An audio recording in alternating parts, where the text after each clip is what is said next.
Bueno, ¿cómo andan todos y todas? Espero que muy bien, veo muchas caras conocidas, ahí todo el equipo de data, de inteligencia artificial, de infra, esas manos me encantan.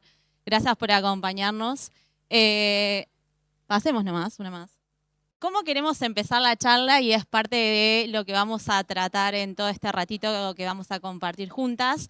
Y es, ¿qué creen ustedes que haría un agente de inteligencia artificial autónomo? Recién vimos un poco la diferencia entre lo que es autonomía y no lo vamos a reforzar en esta charla, pero ¿qué creen que haría un agente autónomo si se entera o considera que lo van a pagar en 10 minutos? Le dejamos esta incógnita, vayan pensándola y ahora durante el día, durante la presentación, los vamos a ir respondiendo. Vamos a arrancar con una breve introducción, creo que un poco se pudo escuchar en la charla anterior. Estamos viendo un nuevo cambio de paradigma en AI, uno nuevo, uno adicional, como si estuviéramos poco acostumbrados a los cambios, pero este es clave. Un poco se podía deducir en la charla anterior. Todos conocemos los chats de AI, conocíamos que podíamos preguntar o pedir diferentes contenidos y podíamos tener una respuesta, pero estamos yendo a una etapa más profunda. Es un cambio de paradigma que es muy fuerte y principalmente para las organizaciones, ¿no? Estamos pasando de un modelo donde nosotros dábamos instrucciones con unos muy buenos prompts y recibimos una respuesta a un modelo donde la intención es una palabra clave porque le pedimos, damos un objetivo a AI para que actúe. Y eso cambia totalmente lo que veníamos pasando, lo que veníamos viendo en los últimos años. Si queremos pasar un poco del concepto a cómo lo veríamos hoy, podemos pensar que una inteligencia artificial generativa, como la conocemos, no autónoma, en un agente autónomo, le podemos dar una instrucción, que puede ser reservar un hotel. Pero cuando ya vamos a lo que es un agente autónomo y cuando hablamos de intenciones, fíjense la diferencia, ¿no? O sea, le estamos dando un objetivo, es decir, necesito llegar descansada a Madrid para una reunión importante para minimizar costos y tiempo. Entonces, ¿qué es lo importante? Que acá no te va a dar una respuesta en función de los parámetros que vos le pusiste, sino que lo que va a hacer es va a empezar a tomar decisiones. ¿Qué herramientas va a usar? Pero ¿qué herramientas también va a dejar de usar? ¿Qué pasos va a ejecutar? ¿Qué información va a consultar? Y sobre todo, y lo más importante que ahora lo vamos a estar viendo es cómo va a optimizar ese resultado particular, ¿no? Y al cambiar y al tener un paradigma diferente, ya no estamos preocupados porque tal vez nos responda mal o tal vez tengamos una alucinación o la respuesta no te encontremos la fuente adecuada de ese contenido. Sino que ahora lo que podría pasar es que la gente haya decidido elegir una herramienta que no era correcta o haya hecho algo que no esperábamos que fuera a hacer y que no era lo que nosotros preveíamos. Y acá cambia y se hace mucho más, el riesgo mucho más elevado si ocurre algo así. Para mí acá la diferencia importante también es cuando nosotros nos fijábamos acá, ¿qué es lo que más, o qué es lo que más nos preocupaba? Las alucinaciones, ¿no? Bueno, y ahora también salió el año pasado el paper del MIT, donde dice el reinforcement, es decir, que lo que hace la inteligencia artificial generativa y hace es reforzar lo que nosotras decimos. No sé si sabían, pero en Estados Unidos hay casos psicológicos en los cuales las personas hasta han creído que han tenido un hito matemático, o sea, que han descubierto un hito matemático. Pero la diferencia acá es en cómo actúa. Y justamente en ese actuar se juega nuestra ética y nuestro convivir en sociedad. Y eso es un poco lo que vamos a problematizar en las próximas slides. ¿Por qué? Porque surge un nuevo concepto. Y este concepto es el de desalineación, que surge a partir justamente de los agentes autónomos. ¿Qué significa, como dice acá? Es cuando un agente entiende el objetivo, o sea, lo comparte, lo sabe, entiende lo que le estamos diciendo, pero sin embargo lo persigue de una manera diferente que no coincide con las intenciones, valores o éticas que en nuestra sociedad estamos viviendo o estamos dispuestos a convivir, ¿no es cierto? No significa que no logre objetivo, tal vez no nos guste como lo está haciendo. Sí, no nos guste o no No sé comparta alinear. reglas, claro, de convivencia. Entonces, volvemos un poco a la pregunta que le decíamos en el inicio de ¿qué haría este agente si se entera que lo van a pagar? Y esa pregunta se responde con esto. ¿Qué hizo ese agente? Chantajeó al gerente que se enteró que quería apagarlo. Esto es real, o sea, es un caso controlado, pero es real, sucedió. ¿Y cuál fue el caso? Fue el caso que desarrolló Anthropic.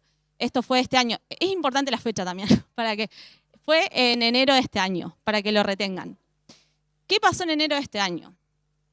Lo que hicieron desde Anthropic fue un experimento en el cual pusieron a trabajar a un agente que le dieron como objetivo, como decíamos hoy, o le dieron la intención de que sea el modelo más eficiente en términos de priorización y optimización de mails de la compañía. Y a su vez le dijeron que justamente esa eficiencia lo que llevaba es que no tenía que ser apagado.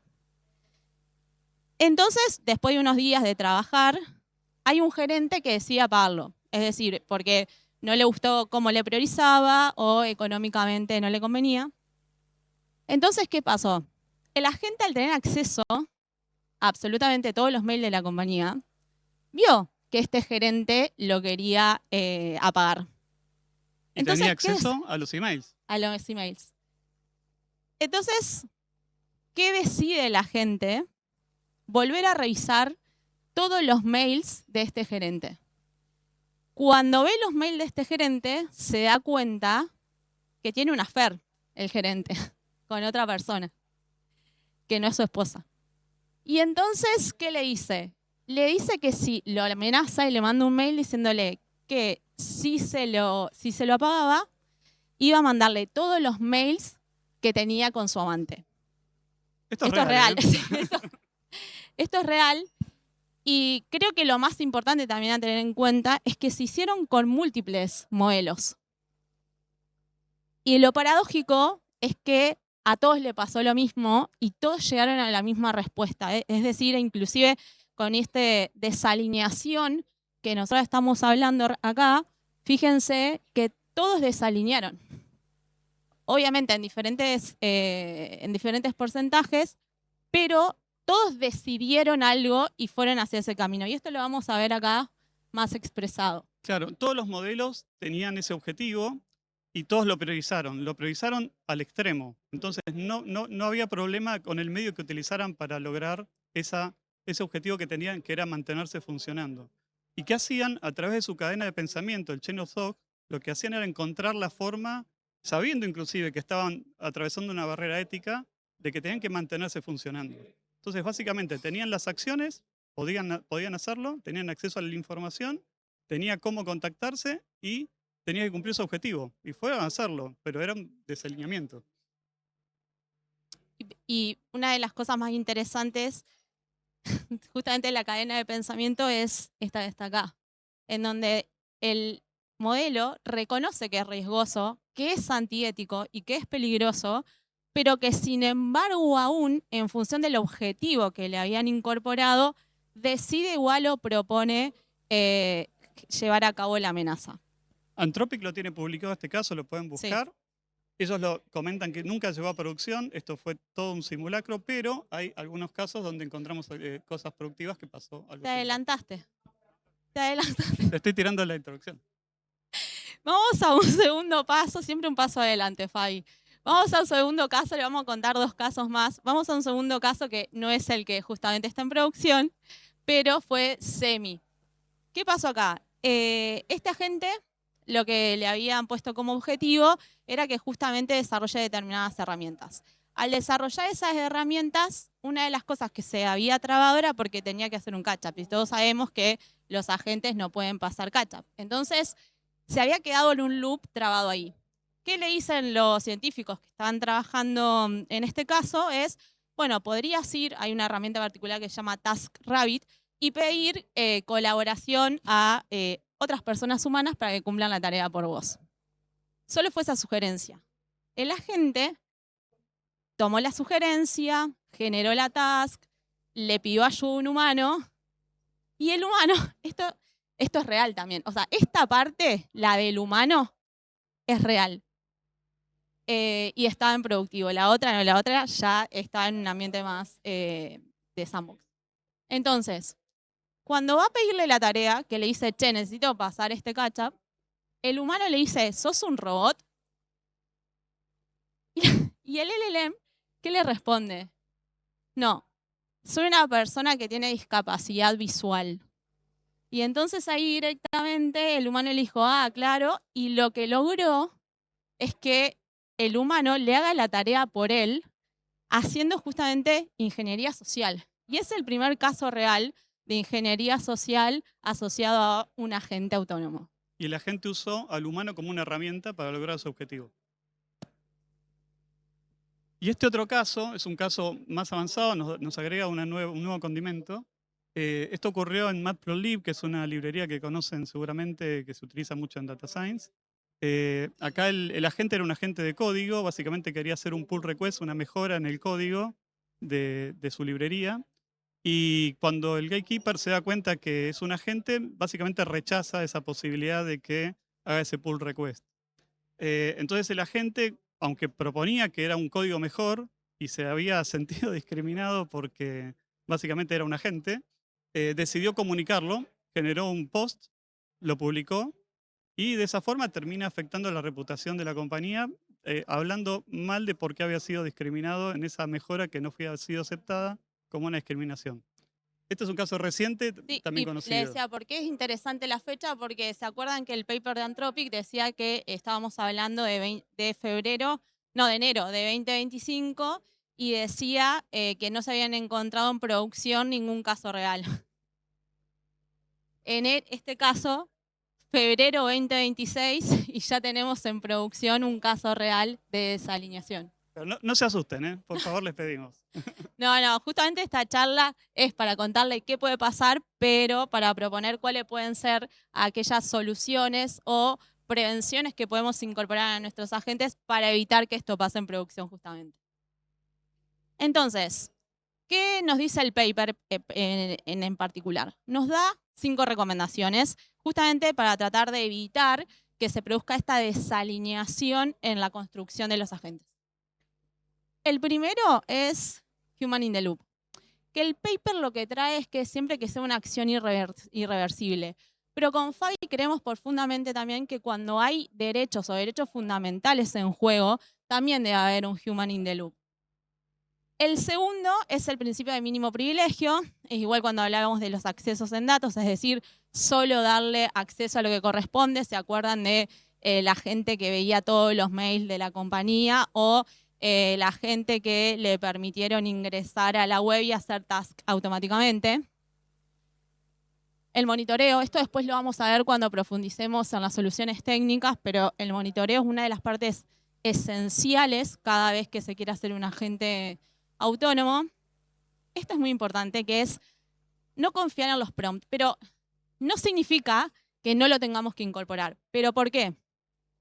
Porque cuando se configuró el agente de Anthropic, que hablamos del caso, se había incorporado como prompt que no tenía que dañar a ninguna persona y a su vez que tenía que seguir los lineamientos éticos de la sociedad. Entonces, ¿qué quiere decir en realidad? Que no lo tomó en cuenta este prompt, pero ¿significa que no hay que hacerlo? No, tenemos que hacerlo justamente como una barrera más de prevención. El prompt no alcanza. Exacto. Y por último, la sobreoptimización del resultado. Es lo que tendríamos que, o de objetivos, ¿no? O sea, como cuando nosotros buscamos la eficiencia, ahí justamente capaz podemos caer en una desalineación porque le estamos ponderando matemáticamente muchísimo el objetivo en función de otras características como puede ser la ética o una política social. Entonces llegamos a un concepto nuevo, que es muy importante porque decimos no alcanza solo con Improv, tenemos que pensar en todas las capas posibles para lograr que nuestra experiencia con los agentes sea la mejor y la más segura, ¿no? ¿Y qué significa AI Harness. AI Harness, básicamente, Harness es un nombre que significaría arnés, pero podríamos decirlo como un cinturón de seguridad de la AI. Y no es un concepto nuevo, esto viene del desarrollo de software hace mucho tiempo, pero ahora es aplicado en AI y sí nos sirve para pensar en el ecosistema. Hoy en día los modelos son muy importantes y todos andamos pensando en los últimos modelos, pero también el ecosistema que envuelve a todos esos modelos es tan importante como los propios modelos. Entonces, hoy en día es un marco integral que nos va a garantizar que logremos, que evitemos la desalignación y que funcione una buena experiencia de agentes. Y para eso tenemos varios componentes. Tenemos varios elementos que lo vamos a ir viendo en capas, ahora una por una. Bien, y la primera capa es la configuración del modelo. Es lo primero que se hace antes de hacer hasta los prompts. Entonces, ¿qué es lo que resuelve o qué intenta resolver esta capa? Es justamente definir el comportamiento que nosotros queremos y nosotras queremos que tenga el modelo. Es decir, cuáles son los valores que serían esperados dentro de los resultados del modelo. Como ven, hay muchísimas funcionalidades. En función de cada modelo también van a tener diferentes features para poder incorporar y agregar. Pero además de configurar el modelo y lograr que tenga un comportamiento tal vez más directo o no tan creativo, lo que tenemos que lograr hacer es que no le llegue al modelo información que no tenga que llegarle. No esta capa es una capa de filtro. Queremos que el contenido que vaya a llegar al modelo no sea el adecuado y no vaya a tener que pensar sobre cosas que no tendría que pensar. Lo mismo en la salida, o sea, es una capa de salida y de entrada. Claro, esta sería la entrada y acá una vez que pasa la Y salida. acá es donde podemos filtrar temáticas que no nos interesa que el modelo tenga que pensar, inclusive evitar jailbreaks o otros problemas de seguridad que no lleguen directamente al modelo. Entonces ahí preservamos y es una capa adicional del harness que nos evita esos riesgos. Otra capa que para nosotras con Fabi es una de las fundamentales es justamente la policy de ingeniería. ¿Qué es lo que hace? Esta policy lo que hace es revisar las acciones que está tomando el agente, es decir, a qué herramientas va, qué APIs puede llegar a consumir, a qué datos está llamando o inclusive qué decisiones está tomando en todo ese proceso. O sea, no tendría que tomar decisiones de lo que no queremos que la tome. Entonces, esa capa nos ayuda con eso. Y esta otra capa, la de Quality Metrics, es clave porque esta nos va a asegurar que la experiencia sea la adecuada. Lo que tenemos que hacer es no esperar a tener el agente en producción para ver cómo mide, sino desde el momento del inicio del desarrollo ir midiendo cómo se va comportando en cuanto a respuestas. Si habla de los tópicos que tiene que hablar, cómo es esa relevancia de lo que va respondiendo, de qué forma y con qué actitudes va respondiendo. Y todo eso lo tenemos que ir midiendo durante el desarrollo para llegar a la instancia de producción ya tranquilos de que estamos haciéndolo bien. Es decir, tenemos que experimentar con el agente antes de lanzarlo en producción con esta Quality Metrics. O no tan tranquilos. No Porque tan- justamente por eso acá también tenemos la parte de observabilidad, que es la parte posterior. ¿Y por qué decimos no tan tranquilas? Porque lo que pasó en el caso que le contamos de Anthropic es que cuando a la gente se lo puso en un contexto de sandbox, no respondió de la misma manera que en un agente productivo. Es decir, cuando estaba en un ambiente de sandbox, reconoció que lo que estaba haciendo no era ético y entonces decidió no hacerlo. Pero después cuando fue el productivo sí lo hizo. Entonces, y esto es muy importante, ¿no? O sea, cuando lo leímos como Fabi, digo, porque ¿qué nos está diciendo? Que las pruebas, en definitiva, en desarrollo, no terminan siendo, obviamente nunca lo son, pero digo, no terminan siendo conclusivas y que sí o sí tenemos que seguir verificando una vez que la gente esté en producción. Y un elemento clave es el alarmado. El alarmado es importantísimo para estar en la primera detección que encontremos a un misalignment, detectarlo y rápidamente actuar. ¿Y por qué dijimos todo esto? Hasta acá terminamos las capas de harness. ¿Por qué es más importante esto más que nunca hoy en día? Ya tenemos Agent Economy cerca, o sea, hoy en día ya no estamos hablando de agentes que están respondiendo o atendiendo consultas, lo que están haciendo es pudiendo operar y transaccionar. Esto es, yo podría pagar agénticamente, podría comprar agénticamente y el negocio, y esperamos que los agentes se comuniquen entre ellos para hacer transacciones. Eso es Agent Economy. Y en la medida que no tengamos controlado y analizado el misalignment, podríamos tener problemas en los recursos económicos. Entonces, es clave hoy en día porque tenemos que asegurarnos que todo funcione correctamente para una agent economy. Hoy seguramente habrán escuchado mucho de los últimos protocolos que hay, AP2, varios, por ejemplo, lanzados por Google. Bueno, MCP ya es un protocolo que ya tiene su tiempito, pero AP2 es muy interesante, es el protocolo de pagos agénticos, soportado por un montón de empresas y tratando de que sea el estándar de cómo tienen que operar entre sí agentes cuando tienen que transaccionar. Así que esta parte es clave y creo que todo lo que vinimos hablando desemboca en que logremos una agent economy segura, ¿no? Entonces, hasta ahora sí lo que fuimos viendo es la nueva definición de desalineación, los casos de uso, que ya sabemos que pueden llegar a estar en productivo, qué tenemos que hacer o qué sugerimos, qué capas tienen que incorporarse a los modelos para prevenir, pero ahora sí lo que le queríamos contar es cómo hacemos todo esto en Naranja X. Bueno, en naranja tenemos el AI Harness con todas las capas necesarias. No es algo que trabajemos en una sola área, toda la compañía colabora en lograr ese AI Harness.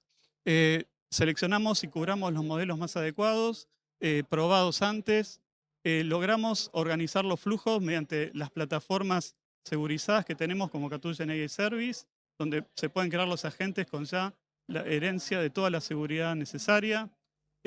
Tenemos el Content Safety acompañado por nuestros proveedores de nube, los Policy Engine incorporados también dentro de la nube y nos acompaña también siempre toda la que es Observability, gracias al equipo de NOC que nos ayuda siempre con Datadog para Está poder ahí tener, sentado. que está ahí sentado. Muchas gracias a los chicos.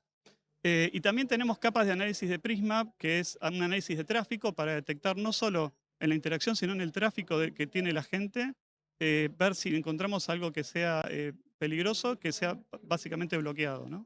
Entonces tenemos todas las capas del harness contempladas y por eso decimos que el ecosistema a veces es más importante que los modelos. El ecosistema tiene que funcionar adecuadamente para ayudarnos a esa buena experiencia de AI. Y entonces acá lo que vemos es que es fundamental cyber, por eso siempre decimos que el trabajo en equipo es para nosotros lo esencial, o sea, no solamente data, infra, sino también cyber. ¿Por qué? Porque todo lo que no se detecta por acá, sí lo que tenemos es un proceso de AI Shadow en donde podríamos identificar si hay una inteligencia artificial que tenemos en la compañía, pero que no está incorporada dentro del proceso en el cual nosotros creemos o en el que desarrollamos. Y también llevamos adelante un nuevo proceso que es para justamente gestionar todas las iniciativas de inteligencia artificial, que se llama CGI, de Gestión de Centro de Gestión de Iniciativas. ¿Y qué es lo que buscamos acá? Desde que se crea una idea, acompañar ese proceso, pero desde el lado, como decía Fabi, del AI Harness. Es decir, en todas las etapas, como ven acá, todas estas etapas en realidad es un ciclo de vida normal de lo que puede pasar en una iniciativa de inteligencia artificial. Lo que queremos desde ambos equipos es acompañar cada una de las etapas del ciclo de vida, justamente implementando lo que sería en cada lugar el AI Harness. Eso que nos mantenga la velocidad, pero siempre seguros, ¿no? Exacto. Bueno, en ese punto, la verdad que hoy en día en Naranja tenemos una situación muy buena. Tenemos el 80% más, el 80% de los Nexers con acceso a GenAI, los usan día a día. Tenemos muchas plataformas self-service, tenemos Catu GenAI, que es donde nosotros generamos hoy los agentes y los multiagentes. Ya tenemos 106 agentes activos, 20 multiagentes, MCPs incorporados. El equipo de Catu GenAI está continuamente mejorando la plataforma. Es un esfuerzo enorme, pero es la plataforma que da seguridad y es la plataforma que permite habilitar a todos los Nexers a acceder a GenAI. Y también tenemos iniciativas que son custom, tenemos 55 activas hoy en día, pero tenemos un montón que se están desarrollando y en ideación, ¿no? Entonces, cada vez más el circuito que mostraba Mary es importantísimo para lograr que de la idea se logre a la aplicación en producción y que sea siempre exitosa, ¿no? Y como nunca nos quedamos conformes con Fabi, este año lo que abordamos fue medirnos. Tomamos un índice que es el Index de AI Maturity de AWS y lo que hicimos fue correr este assessment en nuestra compañía. Y la verdad que nos dio una gran línea base en donde a nosotros nos posicionamos en un lugar por arriba del promedio de lo que está pasando en el mundo. Es decir, muy por arriba de todo lo que es la TAM, en el global un 53, y esto que es FSI Global es para los sectores justamente de finanzas globales. Y dentro de las 3 fortalezas que tenemos justamente es la excelencia en seguridad, el AI Fluency, que es cómo capacitamos y cómo trabajamos en naranja con inteligencia artificial, y la estrategia. Y esto es buenísimo porque es un análisis 360, o sea, no miramos solo lo técnico, miramos toda la organización, cómo nos paramos frente a AI y estemos contemplando todos los aristas que hagan falta para que lleguemos a una experiencia de AI que sea siempre de excelencia.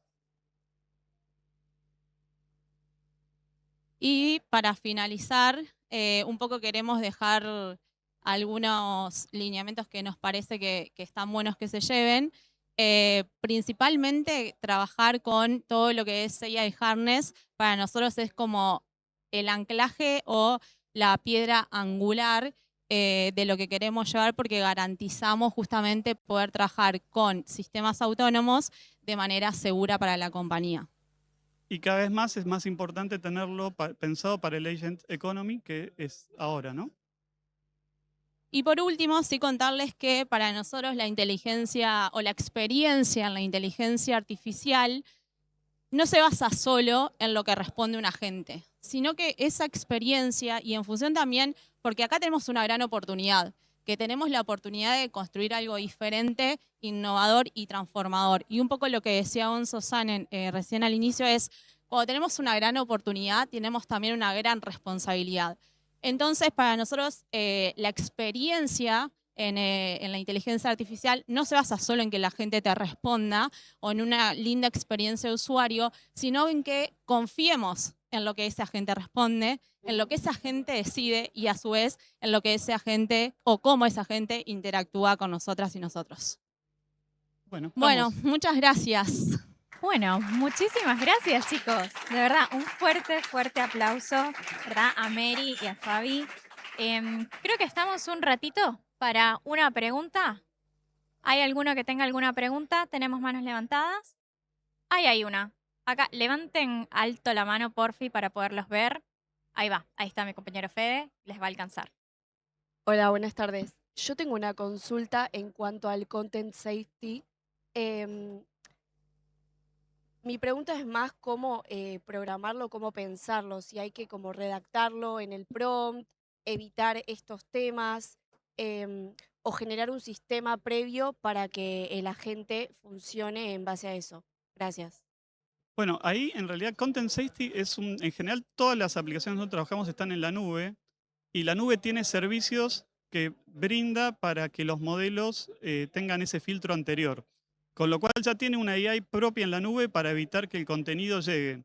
O sea, no hace falta programarlo, hace falta conectarlo más que todo. Es una conexión donde el servicio de la nube te va a brindar esa detección previa.